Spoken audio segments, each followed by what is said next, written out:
देश मेरा जल रहा है, आग लगी है सीने में, हुक्मरां सब व्यस्त हैं खून गरीब का पीने में। तो राम मंदिर या बाबरी का पक्ष नहीं मैं लाई हूँ, घायल भारत चीख रहा है, चीख सुनाने आई हूँ। परम आदरणीय सभापति महोदय, मंचासीन निर्णायक मंडल समिति एवं उपस्थित मेरे प्यारे साथियों, मैं आरक्षी खुशबू चौहान केंद्रीय रिजर्व पुलिस बल आज सदन की राय से असहमत होते हुए वक्ता विपक्ष में अपने विचार प्रस्तुत करूंगी। महोदय, दर्द हद से तब गुजरने लगता है जब मेरी आंखों के सामने ताज, पुलवामा, छत्तीसगढ़ में शहीद हुए जवानों के शत विशत अधजले शरीर के टुकड़े, रेत के टीलों से ऊपर जाती लाशों के ढेर और कश्मीर की खून से सनी लाल रंग की सड़कों के दृश्य सामने आते हैं। उस पर मेरे प्रतिपक्षी महोदय का कहना ये कि मानवाधिकारों की अनुपालना करते हुए देश से उग्रवाद और आतंकवाद को समाप्त किया जा सकता है। महोदय, अब तो हमारा तिरंगा झंडा भी हमसे ये पूछने लगा है कि क्या बात है भारत, आजकल फहराने से ज्यादा मैं कफन में दफनाने के क्यों काम आ रहा हूँ। महोदय, हृदय तो उस दिन फट गया जब बूढ़ी माँ अपने बेटे के चिथड़ों को देखकर बोली कि साहब, आप तो भर्ती में 1 इंच भी कम नहीं लेते, मैं आधा शरीर कैसे ले लूं। महोदय, आज इन मानवाधिकारों के कारण इन आतंकियों के बंगलों की आकाओं की नाकफनी हंसती है और शहीद हुए हमारे जवानों के आंगन की तुलसी रोती है। जब एक शहीद हुए जवान की विधवा की वेदना चीख चीख कर ये कहती है कि प्यार भी भरपूर गया, मांग का सिंदूर गया, नन्हे नौनिहालों की लंगोटियां चली गई, छोटी छोटी बेटियों की चोटियां चली गई और आपके लिए तो एक आदमी मरा है साहब, मेरे घर की तो रोटियां ही चली गई।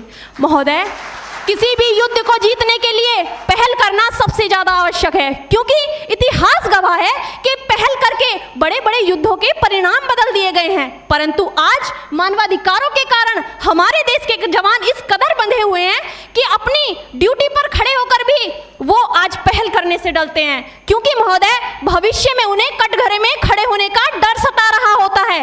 वो ये जानते हैं कि चाहे एक उग्रवादी की राइफल से निकलने वाली गोली को ये तय करना पड़े या ना पड़े कि वो किसे लगेगी, लेकिन हमारी राइफल से निकलने वाली हर गोली को ये निर्णय लेना पड़ता है कि चाहे वो किसी निर्दोष को लगे, दोषी को लगे या ना लगे, परंतु किसी निर्दोष को नहीं लगनी चाहिए। यदि ऐसा हुआ तो ना तो ये समाज हमें छोड़ेगा, ना ही तिल का ताड़ बनाने वाली ये मीडिया हमें छोड़ेगी। और महोदय, मानवाधिकार के तले किसी जवान को दबाकर युद्ध के मैदान में छोड़ देना कोई वीरता नहीं, एक आत्महत्या है।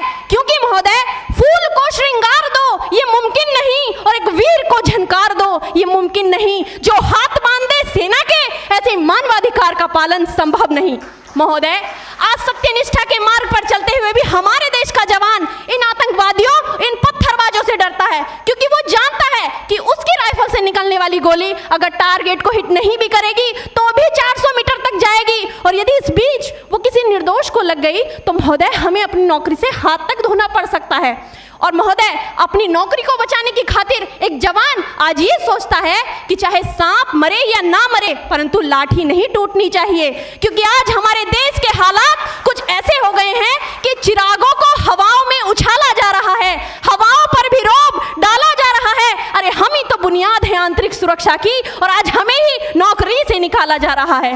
महोदय, जब पुलवामा में 44 जवान शहीद हुए, छत्तीसगढ़ में 76 जवान शहीद हुए, तो कोई भी मानवाधिकार की दुहाई देने वाला हमारे पक्ष में आकर खड़ा नहीं हुआ।